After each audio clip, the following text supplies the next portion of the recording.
Why is it important to really clarify your achievements at work, no matter how small it is? And how do you actually uncover those achievements and utilize them for your own career success? There are 3 things I will share in this video.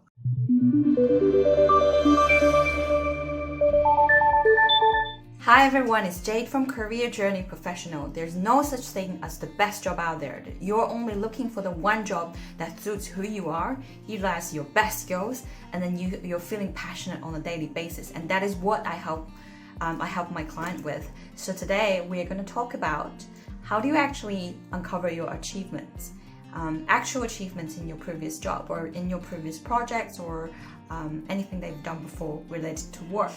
So in whatever part of our career, it's very important. Sometimes you have to persuade others, or you have to tell others that how good you are, or how convince others that you can actually achieve certain things. It's apparent in job interviews or promotions, but it's also it's not that visible, but it's kind of underlining that you still have to sell yourself. And one of the biggest things for you to help you to sell yourself is really knowing what you're really good at, and use different achievements to solidify why you're good at certain things. And it's one of the things that my clients struggle the most, to actually articulate their achievements in a short and concise way. And that's what they walk away with the most satisfaction, that actually lift them up, give them a boost of their self-esteem. And that's what I'm really good at helping my clients with anyways. So today we're going to talk about the first one. Is how to actually identify and uncover your achievements. First one is starting with track your goals. It's easy to start with performance review because you have to do it anyways with your company, with your team, with your manager.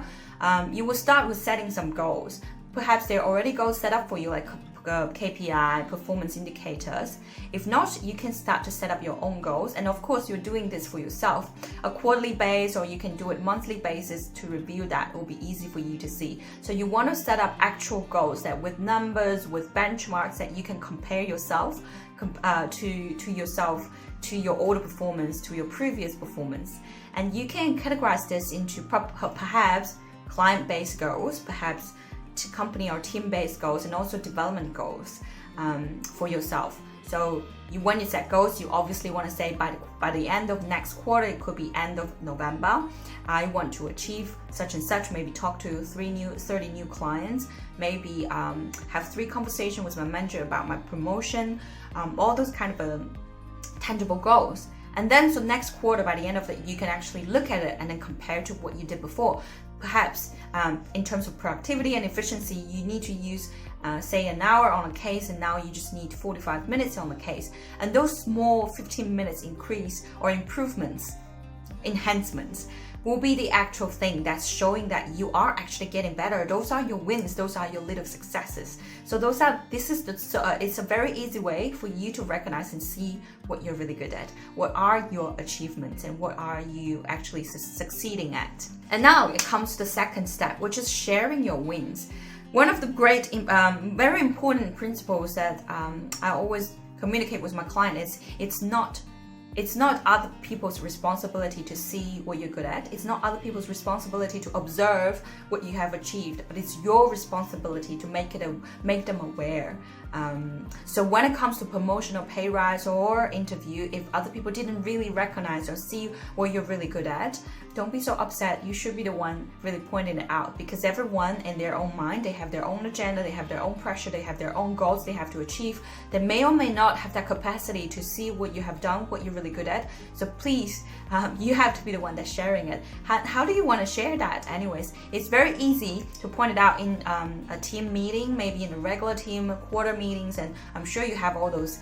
And you can point it out saying, starting with as a team. So this quarter, the whole team has performed really well. We have done such and such, but don't minimize what you have done well. Please make it very clear. So in terms of the whole team, maybe the performance went up 40% and 20% of the key clients came from yourself.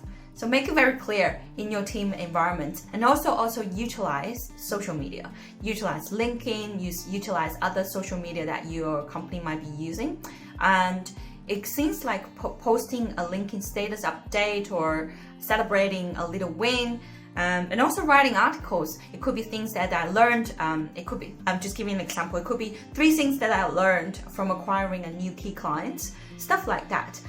It's in a way that putting your achievements out there and making other people being aware of what you have achieved as well. And of course, you can have regular meetings with your mentor or maybe your previous colleagues. And then when you have catch up, you can just tell them what you have achieved and easily withdraw all those numbers from what you have concluded from the last step, the step number 1. And then in that way, you're making people aware of what you're capable of, how you're growing, and what your potentials are. That's step number 2. And the third one is very easy as well. So when you share all the successes, or when other people point out the successes, or inevitably when people do have to talk about your performances with you, or in a team meeting, or in a annual meeting, when they have to talk to you, do ask about feedback on the positive things. Do ask about the feedback. Say your manager is admiring that, it's appreciating you done such and such. A client wrote a really good email commenting that you provided good services. Then it's a good time to ask your manager to provide feedback. What do you think I've done well? How do you think I can do better next time? And then so that your manager will remember that, and also the team will have a record of that. And then in the future, it's very easy for you to utilize that, to leverage that, what you have achieved previously. And with all those feedback, it's easy for you to articulate again in different situations what you're good at, and use those as references. My manager said this, or I got appraisals from that, or I got recognized from certain people, which is great, right? So those are 3 little simple tips on how you can actually uncover your success, and then use all those successes or little wins along your journey of your career to get you closer to where you really want to be. Again, please do leave a like, subscribe to our channel. Please join our Facebook group for more interactions, for more lives, for more just the whole feeling of community, lifting you up, getting you closer. And I will see you in the next video. Bye.